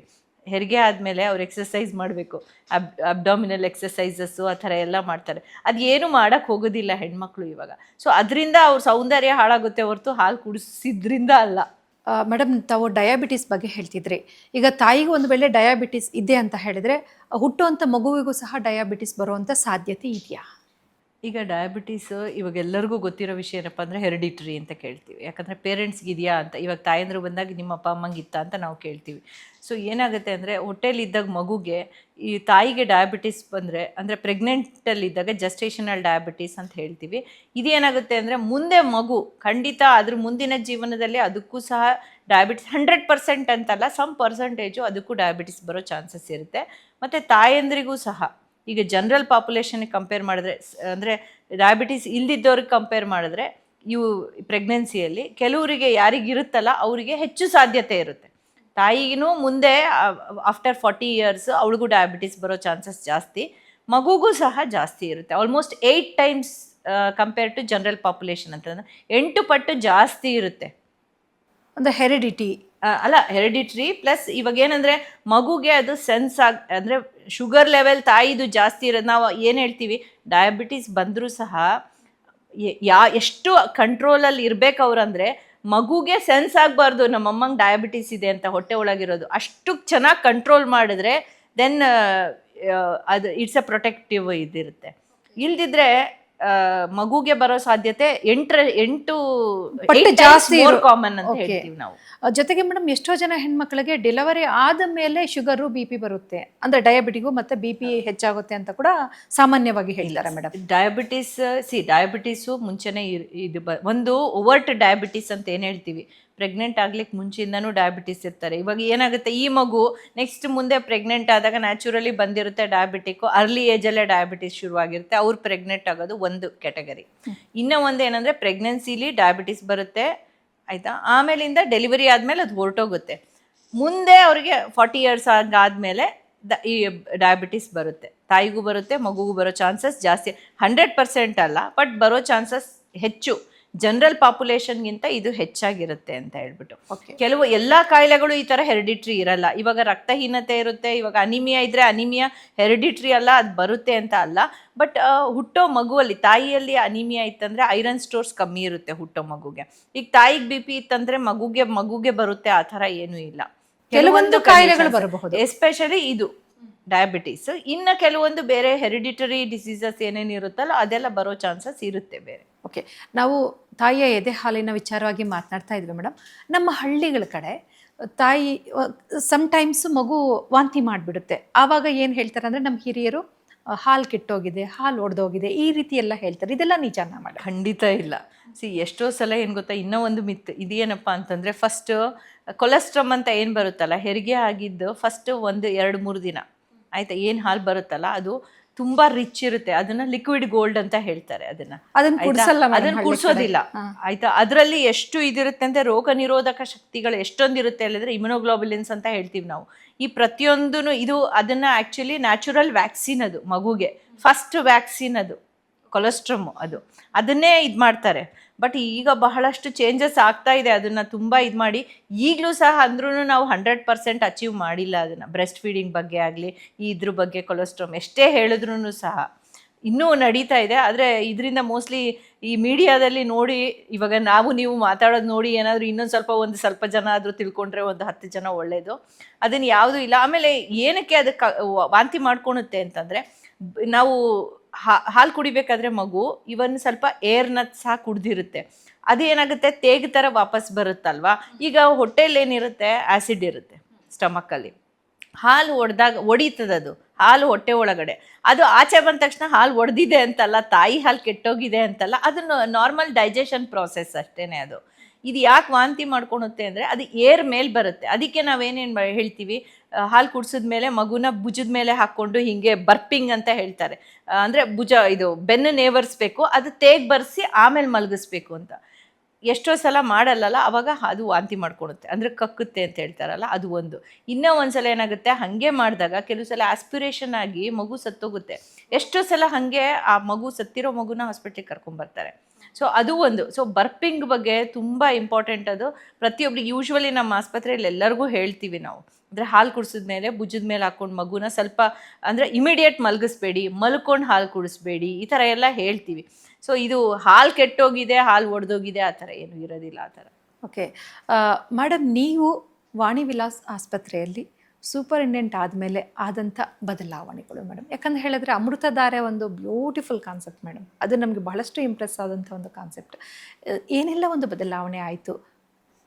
ಒಂದು ಅಮೃತಧಾರೆ, ಇನ್ನೂ ಒಂದು ಏನು ಹೇಳಬೇಕಪ್ಪ ಅಂದರೆ ಈ ಮಿಡ್ವೈಫರಿ ಅಂತ ಒಂದು ಪ್ರೋಗ್ರಾಮ್ ಇದೆ.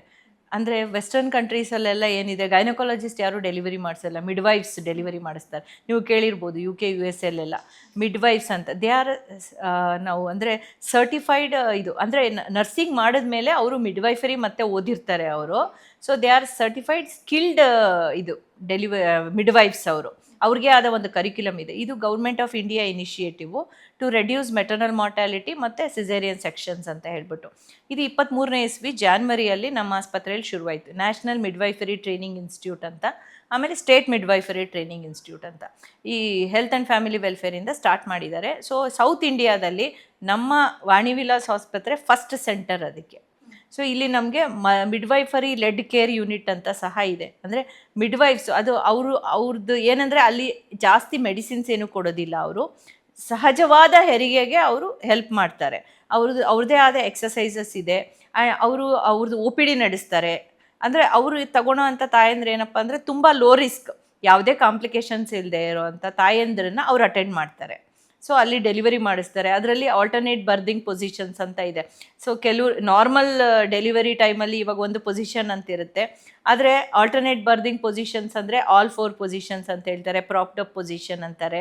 ಸೊ ಈ ಥರ ಎಲ್ಲ ಡಿಫ್ರೆಂಟ್ ಪೊಸಿಷನ್ಸಲ್ಲಿ ಸಹ ಡೆಲಿವರಿ ಮಾಡಿಸೋದು ನಮ್ಮಲ್ಲಿ ಪ್ರಾಕ್ಟೀಸ್ ಮಾಡ್ತಾ ಇದ್ದಾರೆ. ಸೊ ಇದರಿಂದ ಏನಂದರೆ ಸಹಜ ಹೆರಿಗೆಗಳು ಜಾಸ್ತಿ ಆಗುತ್ತೆ, ಸಿಸೇರಿಯನ್ ಕಡಿಮೆ ಆಗುತ್ತೆ ಅಂತ.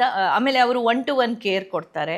ಸೊ ಈ ಎಲ್ಲ ಇದರಿಂದ this is one new concept ನಮ್ಮಲ್ಲಿ ಶುರುವಾಗಿರೋದು.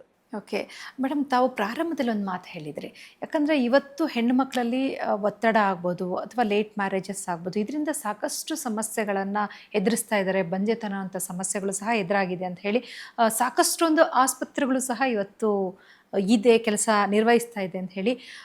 ಖಾಸಗಿ ಆಸ್ಪತ್ರೆಗಳಿಗೂ ವಾಣಿ ವಿಲಾಸ್ ಆಸ್ಪತ್ರೆ ಹೇಗೆ ವಿಭಿನ್ನವಾಗಿದೆ ಮೇಡಮ್? ಅಂದರೆ ಪೇಷಂಟ್ ಫ್ಲೋ ಹೇಗಿದೆ ಅಂದರೆ ಹೆಣ್ಣುಮಕ್ಕಳು ಇಲ್ಲಿನ ಒಂದು ಸವಲತ್ತುಗಳನ್ನು ಸಹ ಹೆಚ್ಚಾಗಿ ಪಡೆದುಕೊಳ್ತಾ ಇದ್ದಾರಾ, ಹೇಗೆ ಮೇಡಮ್? ಖಂಡಿತ. ಇವಾಗ ಏನಂದರೆ ಸರ್ಕಾರದಿಂದ ಬಹಳಷ್ಟು ಯೋಜನೆಗಳಿದೆ. ಆಮೇಲೆ ಸರ್ಕಾರ ಸಹ ಇನ್ಫ್ರಾಸ್ಟ್ರಕ್ಚರ್ನ ತುಂಬ ಇಂಪ್ರೂವ್ ಮಾಡಿದೆ. ಈಗ ಬಹಳಷ್ಟು ಜನ ನನ್ನ ಸ್ನೇಹಿತರೆ ಏನು ಹೇಳ್ತಾರೆ ಅಂದರೆ, ನೀವು ಸರ್ಕಾರಿ ಆಸ್ಪತ್ರೆಗಳಲ್ಲಿ ಇಷ್ಟೊಂದು ಫೆಸಿಲಿಟೀಸ್ ಕೊಟ್ಟರೆ ನಮ್ಮ ಆಸ್ಪತ್ರೆಗಳಿಗೆ ಯಾರು ಬರ್ತಾರೆ ಅಂತ ಹೇಳ್ತಾರೆ. ಏನಂದರೆ ನಮ್ಮಲ್ಲಿ ಪೇಷಂಟ್ ಫ್ಲೋ ಎಂದೂ ಕಡಿಮೆ ಆಗೋದಿಲ್ಲ ಪಬ್ಲಿಕ್ ಸೆಕ್ಟರ್ ಹಾಸ್ಪಿಟ್ಲಲ್ಲಿ. ನಮ್ಮಲ್ಲಿ ಇವಾಗ ಏನಂದರೆ ದಿನದಲ್ಲಿ ಆಲ್ಮೋಸ್ಟ್ 350ರಿಂದ 400 ಪೇಷಂಟ್ಸ್ ಬರ್ತಾರೆ, OPD ಪೇಷಂಟ್ಸು. IPD ಪೇಷಂಟ್ಸ್ ಏನಂದರೆ ದಿನ ಅಡ್ಮಿಟ್ ಆಗೋರು ಒಂದು 100 ಜನ ಅಡ್ಮಿಟ್ ಆಗ್ತಾರೆ. ಸೊ ಹೆರಿಗೆಗಳು ನಮ್ಮಲ್ಲಿ ಒಂದು 40ರಿಂದ 50 ಪ್ರತಿದಿನ ಹೆರಿಗೆ ಆಗುತ್ತೆ ಇದರಲ್ಲಿ. ಸೊ ಇದರಲ್ಲಿ ಏನಂದರೆ ನಮ್ಮಲ್ಲಿ ಸಹಜ ಹೆರಿಗೆಗಳು ಜಾಸ್ತಿ ಇದೆ. ಸಿಸೇರಿಯನ್ ಯಾಕೆ ಜಾಸ್ತಿ ಇರುತ್ತೆ ಕೆಲವು ಸಲ ಅಂದರೆ ಈ ರೆಫರಲ್ ಕೇಸಸ್ಸು, ಕಾಂಪ್ಲಿಕೇಶನ್ಸ್. ಇವಾಗ ಏನಾಗ್ತಿದೆ ಅಂದರೆ ಪ್ರೆಗ್ನೆನ್ಸಿಯಲ್ಲಿ ಕಾಂಪ್ಲಿಕೇಶನ್ಸು ಜಾಸ್ತಿ ಇದೆ. ಆಮೇಲೆ ನಮ್ಮದು ಟೆರ್ಷರಿ ರೆಫರಲ್ ಸೆಂಟರ್ ಇರೋದ್ರಿಂದ, ಮೆಡಿಕಲ್ ಕಾಲೇಜ್ ಇದು ಹಾಸ್ಪಿಟಲ್ ಇರೋದ್ರಿಂದ ಬಹಳಷ್ಟು ಕಾಂಪ್ಲಿಕೇಟೆಡ್ ಕೇಸಸ್ ಎಲ್ಲ ಡೆಲಿವರಿ ಆಗುತ್ತೆ, ಇಲ್ಲೇ ಬರ್ತದೆ. ಸೊ ಅದರಿಂದ ನಮ್ಮದೇ ಆದ ಒಂದು ICU ಇದೆ. ಸೊ ಈ ICU ಏನಿದೆಯಲ್ಲ, ಮದರ್ಸ್ ICU ಅಂತ ಹೇಳ್ತೀವಿ, ಆರ್ OBG ICU ಅಂತ, ಮೆಟರ್ನಲ್ ICU 26 ಬೆಡೆಡ್ ICU ಇದೆ. ಇಡೀ ಕರ್ನಾಟಕದಲ್ಲಿ ಎಲ್ಲೂ ಇಲ್ಲ, ಪ್ರೈವೇಟ್ ಪಬ್ಲಿಕ್ ಸೆಕ್ಟರ್ ಎಲ್ಲೂ ಇಲ್ಲ. ಯಾಕಂದರೆ ಎಲ್ಲ ಕಡೆ ಕಂಬೈನ್ಡ್ ICU ಇರುತ್ತೆ. ಸೊ OBG ಅಂದರೆ ತಾಯಂದಿರಿಗೆ ICU ಅಂತ ಇರೋದು ಇದು ಒಂದೇ ಹಾಸ್ಪಿಟ್ಲಲ್ಲಿ. ಇದು ಒಬ್ಬ ಸ್ತ್ರೀ ಗರ್ಭಿಣಿ ಆದಾಗ ಯಾವ ರೀತಿ ಆತಂಕ ಪಡ್ತಾಳೆ, ಅದನ್ನು ಹೇಗೆ ಕೇರ್ ತಗೋಬೇಕು ಮೇಡಮ್? ಈಗ ಒಬ್ಬಳು ಹೆಣ್ಮಗಳು ಗರ್ಭಿಣಿ ಆದ ತಕ್ಷಣ ಫಸ್ಟ್ ಇವಾಗ ಒಂದು ಖುಷಿ ಇರುತ್ತೆ, ಸಂತೋಷ ಇರುತ್ತೆ, ಮತ್ತು ಆತಂಕ ಎರಡೂ ಶುರುವಾಗುತ್ತೆ. ಯಾಕಂದರೆ ಇಷ್ಟು ದಿನ ಗಂಡ ಹೆಂಡತಿ ಇಬ್ಬರೇ ಇರ್ತಾಯಿದ್ರು, ಈಗ ಮತ್ತೆ ಒಂದು ಮಗು ಬರುತ್ತೆ, ಅದನ್ನು ಯಾರು ನೋಡ್ಕೋತಾರೆ, ಏನು ಕತೆ. ಅದರಲ್ಲೂ ವೃತ್ತಿ ನಿರತ ಈ ಮಹಿಳೆ ಇದ್ದರೆ ಅಂತೂ ಈ ಅವತ್ತಿಂದ ಡೇ 1ಇಂದನೇ ಅವರಿಗೆ ಶುರುವಾಗಿರುತ್ತೆ. ಅದು ಒಂದು ಮೆಂಟಲ್ ಸ್ಟ್ರೆಸ್ ಒಂದು. ಇನ್ನೊಂದು ಫಿಸಿಕಲಿ ಕೆಲಸಕ್ಕೆ ಹೋಗಬೇಕು. ಅವಾಗ ಏನಾಗುತ್ತೆ ಅಂದರೆ ಎಷ್ಟೋ ಸಲ ಅವರ ಇದ್ರದ್ದು ನ್ಯೂಟ್ರಿಷನ್ ಬಗ್ಗೆ ಅದ್ರ ಬಗ್ಗೆ ಏನು ತಿನ್ನಬೇಕು ಏನು ಕುಡಿಬೇಕು ಅದ್ರ ಬಗ್ಗೆ ಏನೂ ಕಾಳಜಿ ವಹಿಸೋದಿಲ್ಲ. ಸೊ ಗರ್ಭಿಣಿ ಆಗಿದ್ದಾಗ ಏನಾಗುತ್ತೆ ಅಂದರೆ ಒಂದು ಕಾಮಾಗಿರಬೇಕು, ಒಳ್ಳೆ ಮ್ಯೂಸಿಕ್ ಕೇಳಿ, ಒಳ್ಳೆ ಪುಸ್ತಕ ಓದಿ, ಒಳ್ಳೆ ವಿಚಾರಗಳನ್ನ ವಿಚಾರ ಮಾಡಿ ಅಂತ ಹೇಳ್ತೀವಿ. ಎಲ್ಲರ ಜೊತೆ ಚೆನ್ನಾಗಿ ಹೊಂದ್ಕೊಂಡಿರಿ ಅಂತ ಒಂದು ಮೆಂಟಲ್ ಸ್ಟ್ರೆಸ್ಗೆ. ಇನ್ನೊಂದು ಏನಪ್ಪ ಅಂದರೆ ನ್ಯೂಟ್ರಿಷನ್ ಬಗ್ಗೆ ಹೇಳಬೇಕು ಅಂತಂದರೆ ಅವ್ರಿಗೆ ಒಳ್ಳೆ ಆಹಾರ ಸೇವಿಸ್ರಿ ಅಂತ ಹೇಳ್ತೀವಿ. ಅಂದರೆ ಬ್ಯಾಲೆನ್ಸ್ಡ್ ಡಯಟ್, ಅದರಲ್ಲಿ ಕಾರ್ಬೋಹೈಡ್ರೇಟ್ ಇರಬೇಕು, ಪ್ರೋಟೀನ್ ಇರಬೇಕು ಮತ್ತು ಫ್ಯಾಟ್ ಎಲ್ಲದೂ ಇರಬೇಕು. ಬರೀ ಫ್ಯಾಟೇ ತಿಂತೀನಿ ಅಂತಲ್ಲ, ಬರೀ ಪ್ರೋಟೀನ್ ಅಂತಲ್ಲ, ಎಲ್ಲದೂ ಬ್ಯಾಲೆನ್ಸ್ ಇರಬೇಕು. ಅದಕ್ಕೆ ಸೊ ಬ್ಯಾಲೆನ್ಸ್ಡ್ ಡಯಟ್. ಆಮೇಲೆ ವೈದ್ಯರ ಹತ್ರ ಹೋಗಿ ಕರೆಕ್ಟಾಗಿ ಪ್ರತಿ ತಿಂಗಳು ನಾವೇನು ಹೇಳ್ತೀವಿ, ಗರ್ಭಿಣಿ ಆದ ತಕ್ಷಣ ಪ್ರತಿ ತಿಂಗಳು ಹೋಗಿ 7 ತಿಂಗಳಾಗೋವರೆಗೂ ಅಂದರೆ 28 ವೀಕ್ವರೆಗೂ ಪ್ರತಿ ತಿಂಗಳು ಹೋಗಿ ಪರೀಕ್ಷೆ ಮಾಡಿಸ್ಕೋಬೇಕು ಅಂತ ಹೇಳ್ತೀವಿ. ಆ ಟೈಮಲ್ಲಿ ಕೆಲವೊಂದು ರಕ್ತ ಪರೀಕ್ಷೆ ಇರುತ್ತೆ, ಅಲ್ಟ್ರಾಸೌಂಡ್ ಪರೀಕ್ಷೆ ಇರುತ್ತೆ, ಯಾವುದನ್ನು ಸಹ ನೆಗ್ಲೆಕ್ಟ್ ಮಾಡಬಾರ್ದು. ಸೊ ಅವ್ರ ಕಾಳಜಿ ಅವ್ರು ವಹಿಸ್ಬೇಕು. ಮತ್ತು ಇವರು ಯಾರು ಫ್ಯಾಮಿಲಿಯವರು ಸಹ ಬಹಳಷ್ಟು ಮುಖ್ಯ ಆಗ್ತಾರೆ ಈ ವಿಷಯದಲ್ಲಿ. ಸುಮ್ಮನೆ ಅವರಿಗೆ ಸ್ಟ್ರೆಸ್ ಕೊಡೋದು, ಆಮೇಲೆ ಹೆದರಿಸೋದು, ಇವಾಗ ಅವ್ರಿಗೆ ಹಂಗಾಗಿತ್ತು ನಿನಗೆ ಹಿಂಗಾಗುತ್ತಾ, ಈ ಥರ ಎಲ್ಲ ಮಾಡಬಾರ್ದು. ಇದರಲ್ಲಿ family support is also very very important. ಅವ್ರುಗಳು ಸಪೋರ್ಟ್ ಮಾಡಬೇಕಾಗುತ್ತೆ. ಆಮೇಲೆ 28 ವಾರ ಆದಮೇಲೆ 15 ದಿನಕ್ಕೊಂದ್ಸಲ ಅಂತ ಕರಿತೀವಿ ನಾವು ಡಾಕ್ಟರ್ಸ್ ಅವ್ರನ್ನ ಚೆಕ್ ಮಾಡಲಿಕ್ಕೆ. ಆಮೇಲೆ ಲಾಸ್ಟ್ 1 ತಿಂಗಳಲ್ಲಿ ಎವ್ರಿ ವೀಕ್ ಬರಬೇಕು ಅಂತ ಹೇಳ್ತೀವಿ. ಕೆಲವೊಂದು ಎಲ್ಲ ಪ್ರೆಗ್ನೆನ್ಸಿನೂ ಕಾಂಪ್ಲಿಕೇಶನ್ ಇರಬೇಕಂತಿಲ್ಲ, ಎಷ್ಟೊಂದು ನಾರ್ಮಲ್ ಆಗೂ ಇರುತ್ತೆ ಸರ್. ಆಯಿತಾ, ಏನಾದರೂ ಬಂದಾಗ ಯಾವಾಗ್ಲೂ ಏನು ಗೊತ್ತಾ, ಅರ್ಲಿ ಡಯಾಗ್ನೋಸಿಸ್ ಒಂದು, ಪ್ರಿವೆನ್ಷನ್ ಬರದೇ ಇರೋ ಥರ ನೋಡ್ಕೊಳೋದು ಒಂದು, ಅರ್ಲಿ ಡಯಾಗ್ನೋಸಿಸ್. ಆಯಿತಾ, ಅಂದರೆ ಏನೇ ತೊಂದರೆ ಆದ್ರೂ ಮೊದಲೇ ಅಂದರೆ ಸ್ಟಾರ್ಟಿಂಗಲ್ಲೇ ಅದನ್ನು ಪತ್ತೆ ಹಚ್ಚಿದ್ರೆ ಅದಕ್ಕೆ ಟ್ರೀಟ್ಮೆಂಟ್ ಇರುತ್ತೆ. ಆಯಿತಾ, ಸೊ ಮುಂದೆ ಕಾಂಪ್ಲಿಕೇಶನ್ ಆಗದೆ ಇರೋ ಥರ ನೋಡ್ಕೋಬೋದು. ಸೊ ಈ ವಿಷಯಗಳೇನಿದೆಯಲ್ಲ, ಒಂದು ಆಹಾರ, ಒಂದು ಮಾನಸಿಕ ಒಂದು ಸಮತೋಲನ ಕಾಪಾಡೋದೊಂದು, ಮತ್ತು ವೈದ್ಯರ ಪರೀಕ್ಷೆ ತಪಾಸಣೆ ಮಾಡಿಸೋದು, ಅದು ಬಹಳ ಮುಖ್ಯ ಆಗುತ್ತೆ. ಇವೆಲ್ಲವೂ ಸಹ ಗರ್ಭಿಣಿ ಆಗಿರೋಂಥ ಸಮಯದಲ್ಲಿ ಆಕೆ ಕೇರ್ ತಗೊಳ್ಬೇಕು. ನಂತರ ಮೇಡಮ್ ಡೆಲಿವರಿ ಆಗುವಂಥ ಸಮಯದಲ್ಲಿ ಅದಕ್ಕಿಂತ ಹೆಚ್ಚಿನ ಆತಂಕ, ಅಯ್ಯೋ ಏನಾಗುತ್ತೋ ಹೇಗಾಗುತ್ತೋ ಈ ರೀತಿಯ ಒಂದು ಆತಂಕ ಆಕೆಯನ್ನು ಕಾಡ್ತಾ ಇರುತ್ತೆ. ಇದಕ್ಕೆ ನಿಮ್ಮ ಕಡೆಯಿಂದ ಸೊಲ್ಯೂಷನ್? ಇವಾಗ ಪ್ರತಿ ಸಲ ಬಂದಾಗ್ಲೂ ನಾವು ಅಂದರೆ ವೈದ್ಯರು ಏನು ಹೇಳ್ತಾರೆ ಅಂದರೆ, ಮುಂದೆ ಯಾವ ರೀತಿ ಈ ಪ್ರೆಗ್ನೆನ್ಸಿ ಯಾವ ಥರ ಪ್ರೋಗ್ರೆಸ್ ಆಗ್ತಾ ಇದೆ, ಮಗು ಹೇಗಿದೆ, ಪ್ರತಿಯೊಂದು ಹೇಳಿರ್ತಾರೆ. ನೆಕ್ಸ್ಟು ಸಹಜ ಹೆರಿಗೆ, ಆಯಿತಾ, ಪ್ರಕ್ರಿಯೆ ಏನು ಅಂದರೆ ಸಹಜ ಹೆರಿಗೆ ಯಾವ ರೀತಿ ಆಗುತ್ತೆ, ಏನು ಕತೆ, ಅದ್ರದ್ದು ಪ್ರಾಸೆಸ್ ಏನು ಎಲ್ಲ ಎಕ್ಸ್ಪ್ಲೈನ್ ಮಾಡಬೇಕಾಗುತ್ತೆ. ಕೆಲವೊಂದು ಎಕ್ಸಸೈಸಸ್ಸು ಹೇಳ್ತಾರೆ. ಇವಾಗ ಏನಂದರೆ ಪ್ರೆಗ್ನೆಂಟ್ ಆದ ತಕ್ಷಣ ಬ್ರೆಡ್ ರೆಸ್ಟಲ್ಲಿರಬೇಕು, ಬೆಡ್ ರಿಡನ್ ಆಗಿರಬೇಕು, ಆ ಥರ ಏನೂ ಇಲ್ಲ. ಅವ್ರು ವಾಕಿಂಗ್ ಮಾಡೋದಾಗಲಿ, ಕೆಲವೊಂದು ಯೋಗಾಸನಗಳು ಇದೆ, ಕೆಲವೊಂದು ಆಸನಗಳನ್ನ ಹೇಳ್ಕೊಡ್ತಾರೆ. ಸೊ ಇದು ಒಂದು ನಮ್ಮ ಮಿಡ್ವೈಫರಿಲೂ ಸಹ ಹೇಳ್ಕೊಡ್ತಾರೆ, ಕೆಲವೊಂದು ಆಸನಗಳನ್ನ ಹೇಳ್ಕೊಡ್ತಾರೆ. ಇದರಿಂದ ಏನಂದರೆ ಸಹಜ ಹೆರಿಗೆ ಆಗಲಿಕ್ಕೆ ಹೆಲ್ಪ್ ಆಗುತ್ತೆ ಅಂತ ಒಂದು. ಆಮೇಲೆ ಆತಂಕ ಪ್ರತಿಯೊಂದು ಇರುತ್ತೆ. ಇವಾಗ ವೈದ್ಯರಿಗೂ ಆತಂಕ ಇರುತ್ತೆ, ಯಾಕಂದರೆ ಅದು ಹೆರಿಗೆ ಪ್ರಾಸೆಸ್ ಏನಿರುತ್ತಲ್ಲ 10ರಿಂದ 12 ಗಂಟೆ ಇರುತ್ತೆ, ಕೆಲವ್ರಿಗೆ 24 ಗಂಟೆ ಇರುತ್ತೆ. ಇದೆಲ್ಲ ಒಂದು ಏನಂದರೆ ಅವರು ಇವಾಗ ಎಲ್ಲಿ ಹೋಗಿರ್ತಾರಲ್ಲ ಅವ್ರ ಮೇಲೆ ಒಂದು ನಂಬಿಕೆ ಇಟ್ಬಿಟ್ಟು ಇದು ಮಾಡಬೇಕು. ಆಮೇಲೆ ಆದಷ್ಟು ಆತಂಕ ಪಡದೇ ಇರೋ ಥರ ಇವಾಗ ವೈದ್ಯರು ಸಹ ಅದಕ್ಕೆ ಅಡ್ವೈಸ್ ಮಾಡ್ತಾರೆ, ಆತಂಕ ಪಡಬಾರ್ದು ಅಂತ. ಯಾಕಂದರೆ ಆ ಸ್ಟ್ರೆಸ್ಸಲ್ಲೇ ಇನ್ನೂ ಏನೇನೋ ಕಾಂಪ್ಲಿಕೇಶನ್ಸ್, ಎಷ್ಟೋ ಸಲ ಹೇಳ್ತೀವಿ ಆ ಸ್ಟ್ರೆಸ್ಸಿಗೆ ಕೆಳಗಡೆ ಜಾಗ ಓಪನ್ ಆಗೋದಿಲ್ಲ, ಸರ್ವೈಕಲ್ ಡೈಲಟೇಷನ್ ಅಂತ ಏನು ಹೇಳ್ತೀವಲ್ಲ, ಎಷ್ಟೋ ಸಲ ಸ್ಟ್ರೆಸ್ ಇದ್ದಾಗ ಅದು ಓಪನ್ ಆಗೋದಿಲ್ಲ, ಹಾಗಾಗಿ ಹೆಚ್ಚು ಸಿಸೇರಿಯನ್ ಆಗುತ್ತೆ. ಇವರು ಎಷ್ಟು ಸ್ಟ್ರೆಸ್ ಮಾಡ್ಕೋತಾರಲ್ಲ ಅಷ್ಟು ವ್ಯತಿರಿಕ್ತವಾಗಿ ಪರಿಣಾಮ ಇರ್ತದೆ. ಅದರಿಂದ ಸ್ಟ್ರೆಸ್ ಮಾಡ್ಕೋಬಾರ್ದು ಆದಷ್ಟು. ಸೊ ಆಮೇಲೆ ಹಿಂದಿನ ಕಾಲದಲ್ಲಿ ಸಿಸೇರಿಯನ್ ಅಂದರೆ ಒಂದು ದೊಡ್ಡ ಆಪ್ರೇಷನ್ ಥರ ಇತ್ತು. ಕೆಲವೊಂದು ಸಮಯದಲ್ಲಿ ಸಿಸೇರಿಯನ್ ಮಾಡಲೇಬೇಕಾದಂಥ ಪರಿಸ್ಥಿತಿ ಬರುತ್ತೆ. ಆಯಿತಾ, ಅದಕ್ಕೆ ಆತಂಕ ಪಡೋ ಅವಶ್ಯಕತೆ ಇಲ್ಲ. ಯಾಕಂದರೆ ಇವಾಗ ಅದು ಒಂದು ಸಾಮಾನ್ಯ ಶಸ್ತ್ರಚಿಕಿತ್ಸೆ ಆಗಿಬಿಟ್ಟಿದೆ. ಹಿಂದಿನ ಥರ ಇವಾಗೆಲ್ಲ ಎಷ್ಟೊಂದು ಆ್ಯಂಟಿಬಯೋಟಿಕ್ಸ್ ಇದೆ, ಎಲ್ಲ ಇದೆ, ಏನು ಇನ್ಫೆಕ್ಷನ್ ಆಗುತ್ತೆ ಸಿಸೇರಿಯನ್ ಮಾಡಿದ್ರೆ ಆ ಥರ ಏನೂ ಪರಿಸ್ಥಿತಿ ಇಲ್ಲ ಇವಾಗಿನ ಕಾಲದಲ್ಲಿ. ಸೊ ಅದರಿಂದ ಅವರು ಆತಂಕ ಪಡದೇ ಇರೋ ಥರ ಆರಾಮಾಗೇ ಇದ್ದರೆ ಖಂಡಿತ ಎಲ್ಲದೂ ಚೆನ್ನಾಗಾಗುತ್ತೆ. ಮೇಡಮ್, ಕೊನೆಯದಾಗಿ ನಮ್ಮ ವೀಕ್ಷಕರಿಗೆ ನಿಮ್ಮ ಕಡೆಯಿಂದ ಒಂದೆರಡು ಮಾತು. ಒಂದು ತಾಯಿಯಾಗೋದು ಒಂದು ಅತ್ಯಂತ ಒಂದು ಮರೆಯಲಾಗದೇ ಇರೋ ಥರ ಅನುಭವ ಇದು. ಆಯಿತಾ, ಪ್ರತಿ ತಾಯಿನೂ ಅದನ್ನು ಅನುಭವಿಸ್ಲೇಬೇಕಾಗುತ್ತೆ. ಎಷ್ಟೋ ಜನ ನಮಗೆ ಇವಾಗಿನ ಕಾಲದಲ್ಲಿ ಮದುವೆ ಆಗಿರ್ತದೆ, ಎಲ್ಲ ಆಗುತ್ತೆ, ಆದರೆ ನಮಗೆ ಮಕ್ಕಳು ಬೇಡ ಅಂತ ಅನ್ನೋ ಸ್ಥಿತಿಗೆ ಬಂದುಬಿಟ್ಟಿದ್ದಾರೆ. ಸೊ ಅಂಥವ್ರಿಗೆ ಏನಾಗುತ್ತೆ ಅಂದರೆ ಆ ಒಂದು ಅನುಭವನ ಏನು ಅತ್ಯಮೂಲ್ಯ ಅನುಭವ ಏನಿದೆಯಲ್ಲ ಅದನ್ನು ಕಳ್ಕೊತಾರೆ ಅವರು ಬೇಡ ಅಂತಂದರೆ. ಸೊ ಆಮೇಲೆ ಇದ್ರ ಜೊತೆಗೆ ಎಷ್ಟೊಂದು ನಮಗೆ ತೊಂದರೆ ಆಗುತ್ತೆ ಈ ಥರ ಎಲ್ಲ ಅಂದ್ಕೊಂಡಿರ್ತಾರೆ. ಖಂಡಿತ ಯಾವುದೇ ರೀತಿಯ ತೊಂದರೆಗಳಾಗೋದಿಲ್ಲ. ಸರಿಯಾದ ಕೇರ್ ತೊಗೊಂಡ್ರೆ, ಚಿಕಿತ್ಸೆ ತೊಗೊಂಡ್ರೆ ಯಾರಿಗೂ ಯಾವುದೇ ರೀತಿ ತೊಂದರೆ ಆಗೋದಿಲ್ಲ. ಆಮೇಲೆ ಅವ್ರದ್ದು ಲೈಫ್ ಸ್ಟೈಲ್ ಏನಿದೆ ಅಲ್ಲ, ಈ ತಾಯಿ ಆಗೋಕ್ಕೆ ಮುಂಚೆ ಅವರ ಲೈಫ್ ಸ್ಟೈಲ್ನ ಚೆನ್ನಾಗಿ ಇಟ್ಕೋಬೇಕು ಅವ್ರದ್ದನ್ನು. ಸೊ ಇದರಿಂದ ಯಾವುದೇ ರೀತಿ ಇನ್ಫರ್ಟಿಲಿಟಿ ಆಗಲಿ ಮತ್ತೊಂದು ಬರೋದಿಲ್ಲ. ಸೊ ಅವರ ಫಿಸಿಕಲ್ ಹೆಲ್ತ್, ಮೆಂಟಲ್ ಹೆಲ್ತ್ ಎರಡನ್ನೂ ಸಹ ಪ್ರತಿಯೊಬ್ಬ ಹೆಣ್ಮಗಳು ಸಹ ನೋಡ್ಕೋಬೇಕಂತ ಹೇಳ್ತೀನಿ ಅಷ್ಟೇ. Thank you so much madam. ಇದುವರೆಗೂ ಸಾಕಷ್ಟು ಒಂದು ಇನ್ಫಾರ್ಮೇಷನ್ ನಮ್ಮ ಮಹಿಳೆಯರಿಗಾಗಿ ನೀಡಿದ್ರಿ. ನಮ್ಮ ಎಲ್ಲ ವೀಕ್ಷಕರ ಪರವಾಗಿ, ಸುಮನ್ ಟಿವಿ ಕನ್ನಡ ವೀಕ್ಷಕರ ಪರವಾಗಿ ಧನ್ಯವಾದಗಳು madam. Thank you so much. Yes ವೀಕ್ಷಕರೇ, ಇದಾಗಿತ್ತು ಇವತ್ತಿನ ಹೆಲ್ತ್ ಟಿಪ್ಸ್. ಖಂಡಿತವಾಗ್ಲೂ ಸಹ ಒಂದೊಳ್ಳೆ ಉತ್ತಮ ಆರೋಗ್ಯಕ್ಕಾಗಿ ಒಳ್ಳೆಯ ಒಂದು ವಿಚಾರಗಳನ್ನು ನಿಮ್ಮ ಮುಂದೆ ನಾವು ಬಿತ್ತರಿಸ್ತೇವೆ. ನೋಡ್ತಾ ಇರಿ ಸುಮನ್ ಟಿವಿ ಕನ್ನಡ. ನಮಸ್ಕಾರ.